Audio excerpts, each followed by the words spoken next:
The unfortunate thing when it comes down to it, as the comments hinted at, as we've hinted at all night, is that the one man bringing everything he has in this movie and through all of his movies is Pierce Brosnan. In many ways, Pierce Brosnan is perhaps the best Bond. He's the most balanced Bond.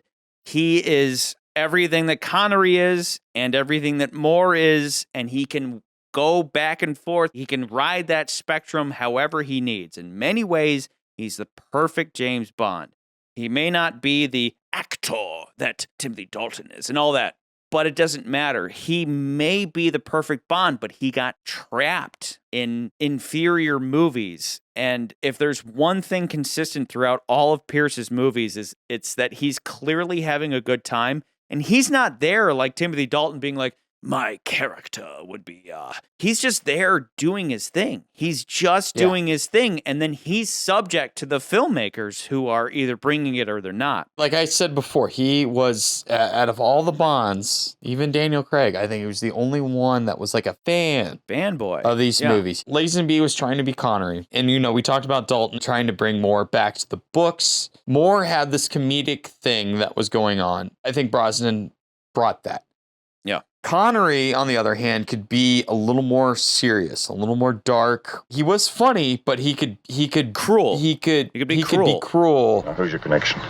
You sound like a cop to me. Who's your connection? There was a moment specifically that I have always disdained about Man with the Golden Gun. I'll break it unless you tell me where those bullets go. I can't. Try. Brosnan would be the character that could pull that off better than I think Moore could, because he could kind of play both ends of that. Yeah. And that's what I think Brosnan brought to that character. I think that's what he was so good at. Exactly. I mean, look to the moment where he gives that Cuba clinic dickhead guy his comeuppance. I don't need a goddamn wheelchair. No? You do now. There's a Roger Moore sense of humor to it, right alongside a dose of Connery cruelty and coolness. That's one of those great moments that is otherwise surrounded by stupidity. Buenos dias. But I think Brosnan, again, he was the fan of these series. And I think in many ways, when you look at what had come before, he really built upon that. That's what made him great. It's just unfortunate that I think he had one of the best Bond films of all time. And then every movie after that kind of waned a little bit. Yeah. And it's just unfortunate, the last movie he did was the lowest of the low. To my point, it's not because of him. No. It's because of the filmmakers. And he's just there along for the ride. And even in this piece of shit, bottom of the barrel movie, he's still bringing it in every scene.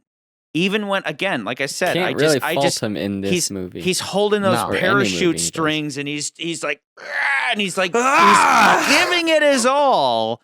Yeah. And unfortunately, it fell to the filmmakers to prop him up, and he was the one trying to prop them up. And that's the tragedy, is that it's less about him, it's more about the movies he's associated with. The thought had occurred to me. I mean, if you really look at it, oddly enough, his tenure as Bond echoes what we've been saying about Die Another Day. It starts out really, really, really strong. And then by the end, it's a farce. You said something about going down together?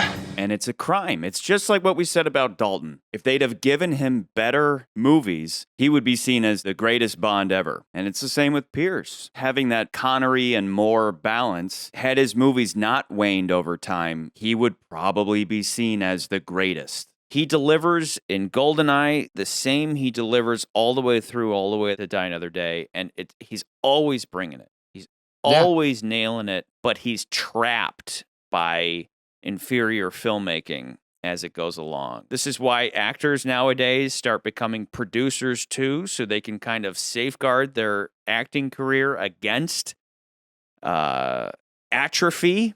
But all in all, this being Pierce's last movie, this episode's toast goes to Pierce. Mr. Pierce. Possibly the best Bond to date, possibly ever. You're the Pierce. We love you. To Pierce. See you, buddy. Mojito. See you here, Pierce.